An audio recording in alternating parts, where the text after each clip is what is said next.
3, 2, 1. Sean bienvenidos a este sitio en el que la pregunta les abre la puerta. Se llama La Puerta de la Calle, canal de podcast de Luis Alirio Calle en Spotify y en YouTube. Uno nuevo cada jueves, pero todos permanecen ahí. Esta vez, con este podcast y otros más, hablaré un poco sobre la ciudad donde vivo, Medellín, capital de Antioquia.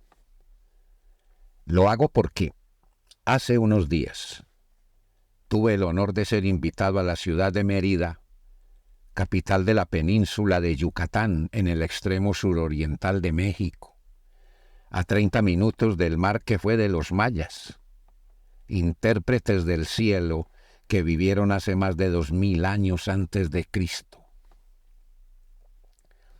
Allá en Mérida tuve la oportunidad de contar cómo fue que Medellín superó el más pesado y espeso tiempo del miedo causado por el narcoterrorismo, y a su vez, perpetrado por el pavor de los narcotraficantes de entonces a ser extraditados a Estados Unidos.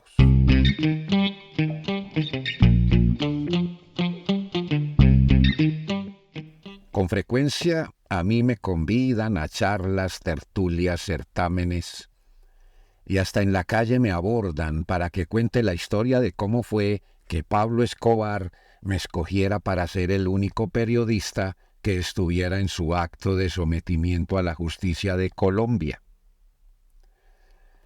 Contaré otra vez aquí esa historia, que no es la misma que conté un día después de aquel día.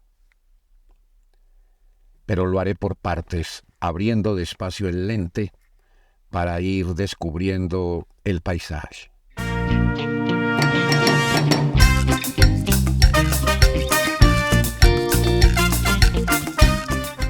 Allá en México, caí en la cuenta de que esta historia, sabida por la ciudad que la sufrió desde cuando ocurrió hace más de 30 a 40 años, no es una historia realmente sabida como debería serlo en la propia Medellín.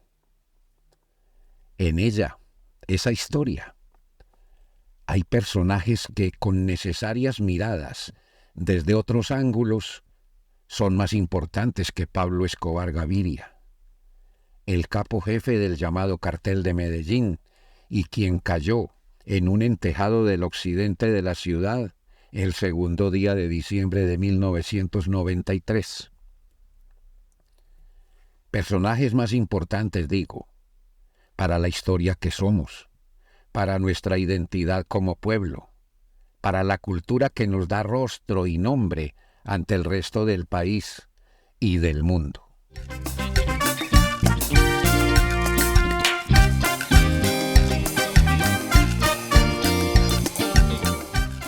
Medellín es la capital del departamento de Antioquia, región situada en la esquina noroccidental de Colombia, con costas en el Mar Caribe, específicamente el Golfo de Urabá. Esta ciudad, cuyo antetítulo ahora no es oficialmente ciudad sino distrito Medellín, está en el centro del departamento y es el municipio más grande de los que conforman la figura de área metropolitana del Valle del Aburrá. La denominación de distrito no hace alusión al territorio, donde está la ciudad, sino a la dinámica de aplicación de tecnología, crecimiento e innovación en materia de tecnología e inteligencia informática. La designación Valle del Aburrá viene del nombre antiguo del río Aburrá, llamado así por los indígenas de hace más de 500 años. Hoy lo nombramos Río Medellín, pero el valle conserva el nombre nativo.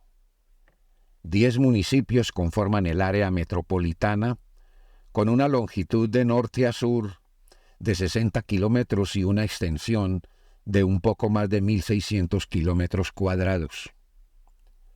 Está rodeado de montañas, razón por la cual muchos en el resto del país se refieren a Medellín como la capital de la montaña. Los otros 9 municipios son, en orden de norte a sur, Barbosa, Girardota, Copacabana, Bello, Envigado, Itagüí, Sabaneta, La Estrella y Caldas. Somos 10 pueblos, pero una misma región. El río nos cruza a todos y tenemos las mismas montañas, la misma historia y los mismos problemas. Somos casi una sola ciudad con 10 nombres.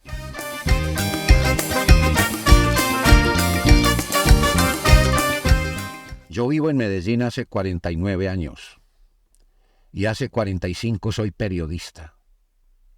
He trabajado en prensa, radio, televisión y redes. Nací en un municipio del norte del departamento, cuyo nombre es Yarumal, por la abundancia del árbol de yarumo. Pueblo de clima frío y con calles pendientes, puras lomas como decimos los paisas.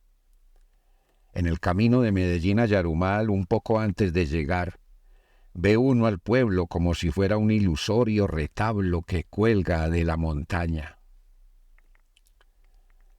Volviendo a Medellín, Aburrá es una palabra indígena que al parecer designaba un sello que los nativos se hacían en la piel y estampaban en la ropa que usaban. Por eso los españoles llamaron aburráes a los habitantes que encontraron allí en 1541, hace 483 años. Sin embargo, todo parece indicar que el nombre verdadero de aquella etnia era Nutabes, que habitaron muchos lugares de la Antioquia montañosa. Entre otras cosas, este pueblo resistió a la invasión de los europeos, y cuando en los combates se sentían derrotados, ellos se quitaban la vida ahorcándose para no ser esclavos. Cuentan que las mujeres se colgaban usando su propio cabello como cuerda. Quizás los antioqueños hayamos heredado un poco de esa conducta, es decir, negarse a la servidumbre, querer ser libres por encima de cualquiera otra cosa.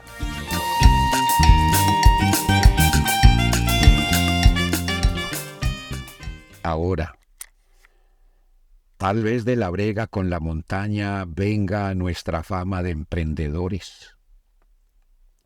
2/3 del departamento de Antioquia son montañas, y la altura máxima llega casi a los 4.000 metros sobre el nivel del mar. Eso habla mucho de la formación del tesón y el talante que por historia nos atribuyen como característica del antioqueño. Un ser humano que se vio desafiado por la montaña. Aceptó el desafío y se encumbró. Remontó la montaña, la conquistó y la hizo su casa. La convirtió en patria. A los antioqueños nos dicen montañeros y paisas, más el segundo que el primero. Montañero suele tener entre nosotros un significado, como decimos aquí, burletero, no tanto como gentilicio o hijo de la montaña. En Antioquia, con la palabra montañero, le están diciendo a uno pueblerino, y este adjetivo, en muchos casos, sinónimo de ignorante, aturdido, incluso pendejo, en el sentido de torpe. Pero también tiene el significado de campesino, persona que viene del campo. Pero ciertamente, ser montañero es un honor, porque hacer caminos, carreteras y pueblos en la pura montaña, y cultivar y criar ganado en las lomas más empinadas, es trabajo de hombres decididos, sin pereza, sin miedo, imaginativos e inteligentes para vérselas con la naturaleza. Ahora, el origen del término paisa tiene diversas versiones, siendo la más mentada la que supone que es una derivación de la palabra paisano, con la cual se designa a otra persona que pertenece a la misma región o ciudad de uno.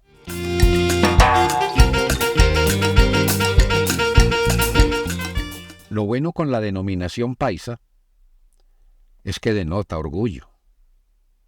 Si a un antioqueño que vaya por una de las calles de otro país lo saludan, «Hola, paisa», al hombre le gustará.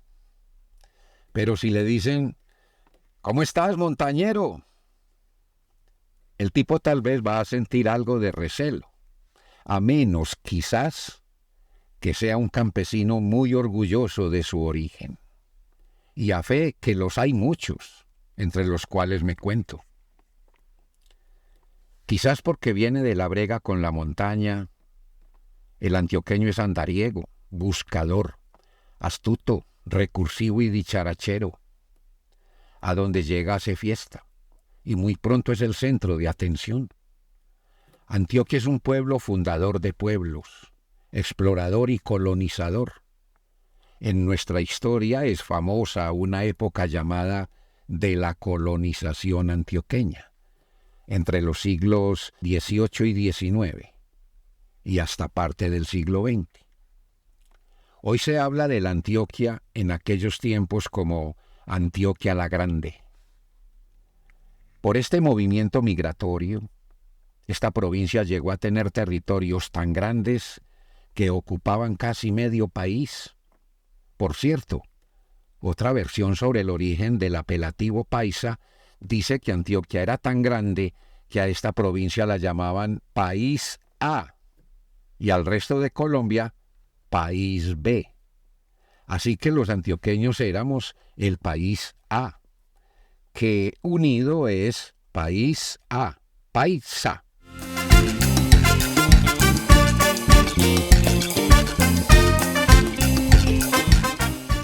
Ahora, ilustrativo de la astucia de este pueblo, es un dicho popular que dice que el antioqueño no se vara. Y otro que le sigue advierte, el antioqueño sí se vara, pero lo bonito es ver cómo se desvara.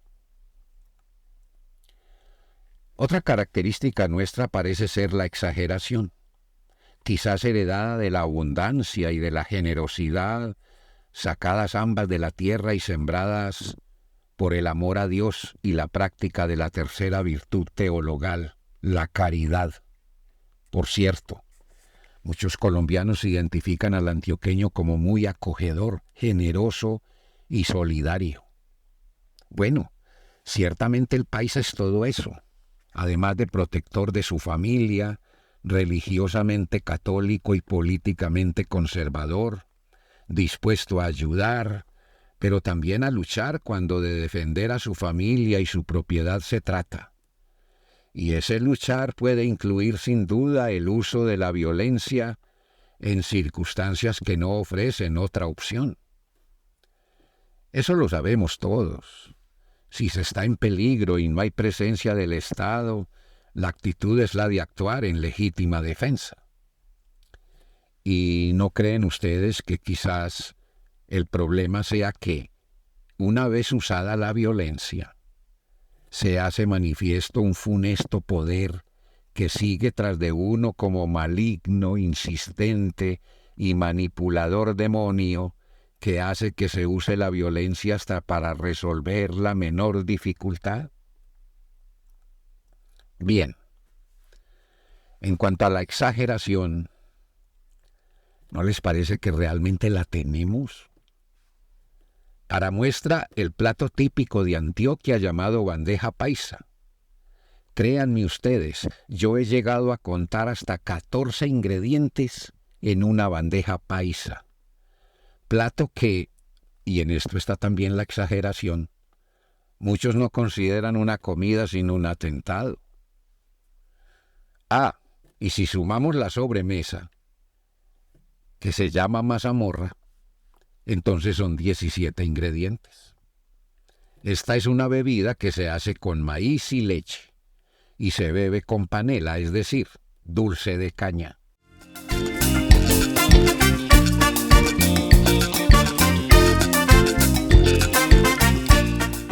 Exagerados somos con las fiestas familiares, de las que suele enterarse todo el barrio. Las atenciones a las visitas en la casa caen a menudo en la exageración. Le ofrecen a uno un café y llegan con chocolate, arepa con queso, huevos con chorizo, pan y galletas. Exageramos en las riñas callejeras, con el pito de los carros en las vías públicas, con el uso de la palabra en los actos públicos, con el dramatismo de nuestras historias. Hoy el reggaetón da muestras de exageración paisa, sobre todo en las letras sin ningún pudor y en la duración hasta el cansancio de ciertas piezas musicales. Bueno, esta última apreciación puede ser muy subjetiva. Tal vez yo veo hoy a los muchachos como nos veían a nosotros nuestros papás en la época del rock and roll. Lo que hoy veo como diferencia es que el rock and roll al menos traía letras con algún contenido que hacía pensar o que dolía en el corazón. Y exagerado fue el llamado Cartel de Medellín, liderado por Pablo Escobar Gaviria, con su violencia narcoterrorista entre los años 80 y 90 del siglo XX. Bien mirado, toda violencia es exagerada, pero la del narcoterrorismo en Medellín sobrepasó incluso los límites ilusorios. La capital del país, Bogotá, también sufrió y mucho, pero fue Medellín la parte de Colombia que padeció la peor parte de las acciones de aquella organización criminal dedicada al narcotráfico y dispuesta a acabar con medio mundo si no desaparecía de las leyes de Colombia el tratado de extradición con Estados Unidos.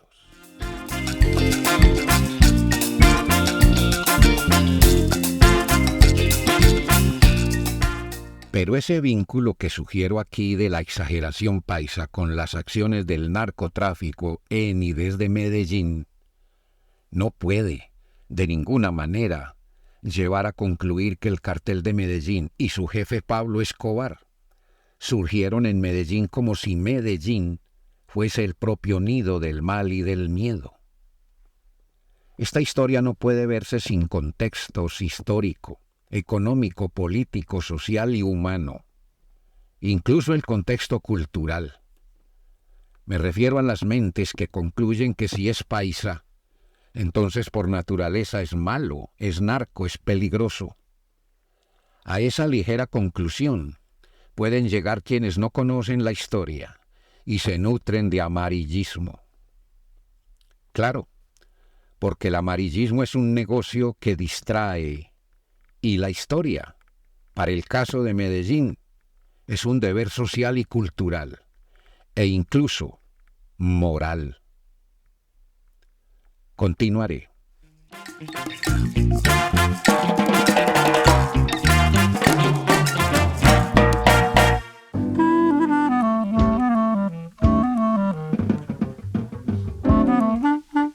Soy Luis Alirio Calle, periodista y escritor, y esto es La Puerta de la Calle, en Spotify y en YouTube. Edición de Sara Isabel Calle. Un me gusta puede ayudar y toda suscripción y comentario abren más puertas. Que estemos todos bien. A ver si mejoramos.